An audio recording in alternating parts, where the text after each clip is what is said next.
வணக்கம், welcome to Ammachi's kitchen. இன்றைக்கி நம்ம பார்க்க போகிற சமையல் எண்ணெய் கத்திரிக்காய் குழம்பு. எப்படி வைக்கணும்னு சொல்கிறோம், வாங்க பார்க்கலாம். எண்ணெய் கத்திரிக்காய் குழம்பு செய்ய தேவையான பொருட்களை பார்க்கலாம்.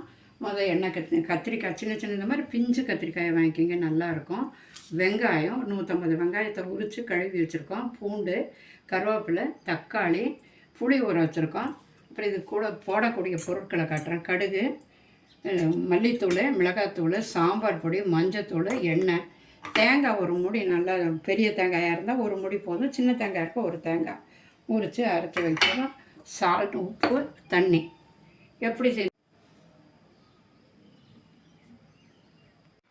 தேங்காய் கொஞ்சம் அரைச்சி வச்சுருக்கோங்க. இது கூட தக்காளி போட்டுக்கலாங்க, ஒரு 4 தக்காளி.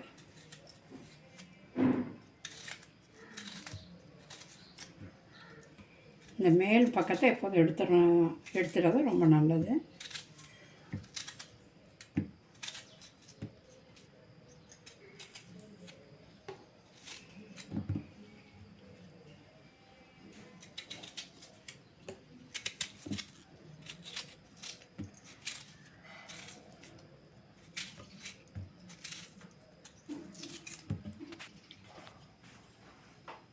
தேங்காயும் தக்காளியும் நல்லா நைஸாக அரைச்சி வச்சுருக்கேங்க. இனிமேல் இந்த கத்திரிக்காய் நறுக்கிறது எப்படிங்கிறத காட்டுறேன். கத்திரிக்காய்க்கு எப்போதுமே காம்பில் தான் டேஸ்ட்டாக, அதனால் ரொம்ப நறுக்க வேண்டாம். இப்படி நறுக்குங்க. இப்படி முழுசாக நறுக்கி தண்ணிக்குள்ளே போடுங்க.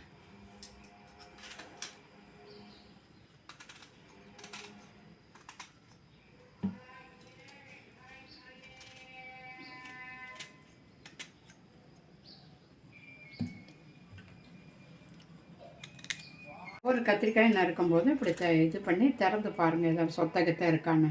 புழு இருக்கும், சொத்தை இருக்கும், அதனால் அது சொத்தை இருந்தால் எடுக்காதீங்க. அதே போல் எல்லா காயும் நம்ம எவ்வளோ யூஸ் பண்ணுறோமோ அத்தனையும் இந்த காம்பை மாத்திரம் லேசாக்குது. காம்பு தான் டேஸ்ட்டுங்க கத்திரிக்காயில், அதனால் காம்பு பக்கத்தை எடுத்துடணும். அது வேகிறது கொஞ்சம் லேட் ஆகாதனால தான் இந்த பக்கம் முதல்ல நறுக்கிறோம். இப்போ தாளிக்க வச்சு இந்த மாதிரி குழம்பெல்லாம் கொஞ்சம் அகல பாத்திரம் இல்லைன்னா கடாயில் கூட வச்சு செய்யலாம். பாத்திரத்தை அடுப்பில் வச்சுட்டோம். இப்போ எண்ணெய் வேணுங்கிற அளவு ஊற்றலாம். இந்த எண்ணெய் கத்திரிக்காய்ங்கிறதுக்கே எண்ணெய் கொஞ்சம் நிறையா தாங்க ஊற்றணும். எண்ணெய் காயட்டும்.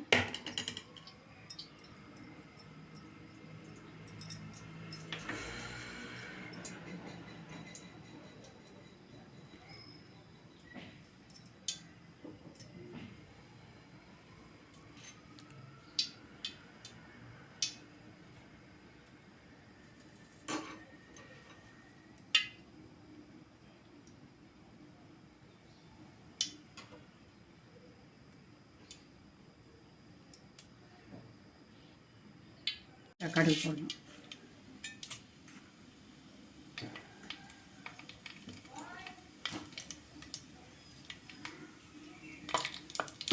கடுகு நல்லா வெடிக்கட்டும்.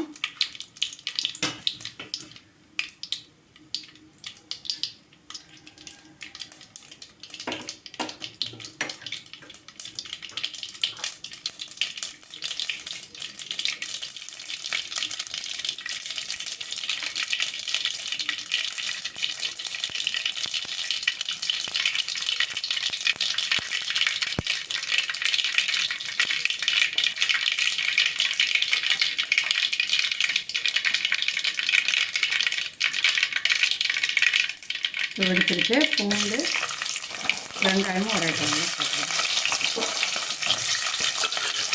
வெங்காயம் நறுக்க வேண்டாங்க. பெரிய வெங்காயம் 1 2 நறுக்கிங்க. இந்த மாதிரி முழுசாக போட்டால் தான் டேஸ்ட்டாக இருக்கும். கருவேப்பிலை,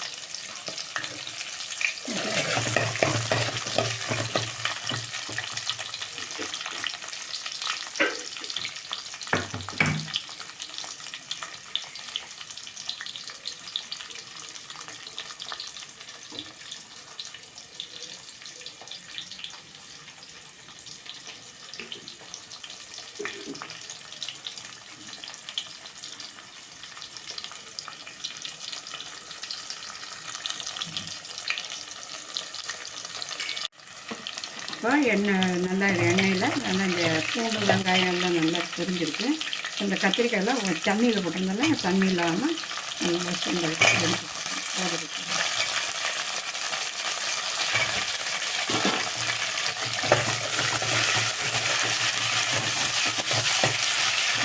கொஞ்சம் மஞ்சத்தூள் போட்டுடலாம் இந்த கத்திரிக்காய்க்கு.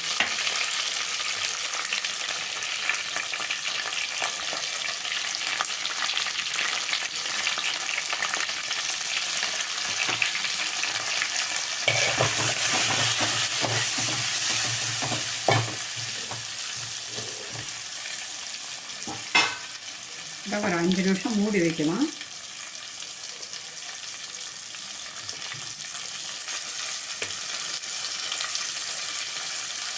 கொஞ்சம் சிம்மில் வச்சிடலாம். சிம்மில் வச்சு ஒரு 5 நிமிஷம் வச்சிடலாம்.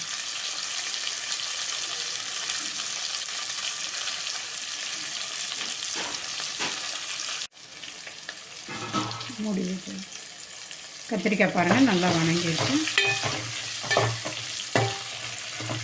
இந்த டயத்தில் வந்து கொஞ்சம் சாம்பார் பொடி போட்டுக்கோங்க. 2 ஸ்பூன் சாம்பார் பொடி இப்படி கோபுரமாக போடுங்க, நல்லாயிருக்கும்.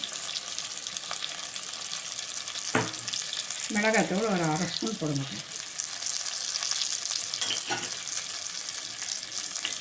மல்லித்தூள் ஒரு 1/2 ஸ்பூன் போடுங்க. புளி கரைச்சி வச்சுருக்கோம், இதையும் இதில் ஊற்றிடலாம். இதே டைமில் உப்பும் போட்டுடலாம். மறக்காமல் உப்பு போடுங்க.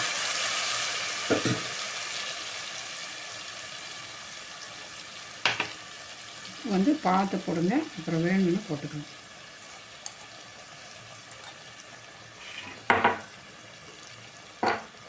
நல்லா வேகட்டும். கொஞ்சம் தண்ணி கூட ஊற்றி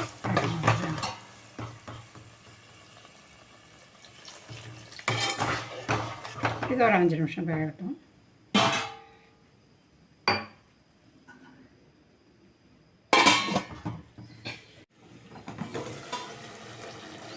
நல்லா கொதி வந்திருக்கு, நல்லா வெந்திருக்கு. காயெல்லாம் கையில் மசிச்சு காட்டுறேன். பார்த்தீங்களா, இப்படி வெந்திருக்கணும். நல்லா வெந்திருக்கு. இந்த டயத்தில் வந்து தேங்காய் அரைச்சி வச்சுருக்கேன். தேங்காய் தக்காளி அரைச்சி வச்சுருக்கோம், அதை போட்டுருவோம்.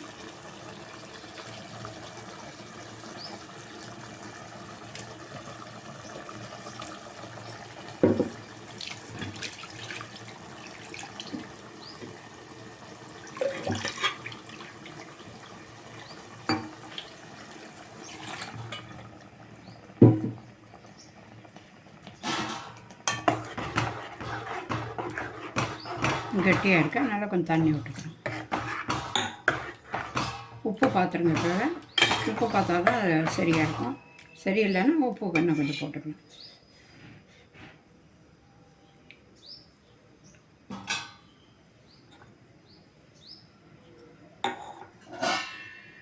மூடி வைக்கலாம், ஒரு 5 நிமிஷம் வேகட்டும். தூள் போட்டுருங்க, நல்லா குழம்பு வாசமாக இருக்கும். அவ்வளோதான், முடிஞ்சு போச்சுன்னா அடுப்பு ஆஃப் பண்ணிடுவோம்.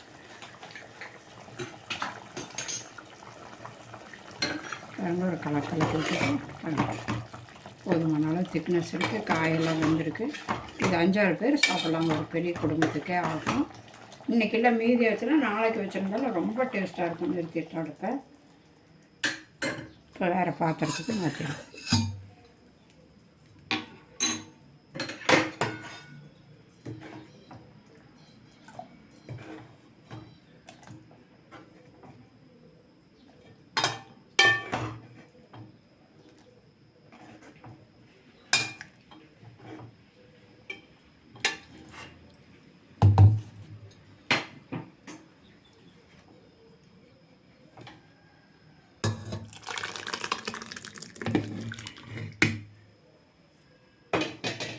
கத்திரிக்காய் குழம்பு ரெடி ஆகிடுச்சுங்க. வேறு பாத்திரத்துக்கு மாற்றிட்டோம்.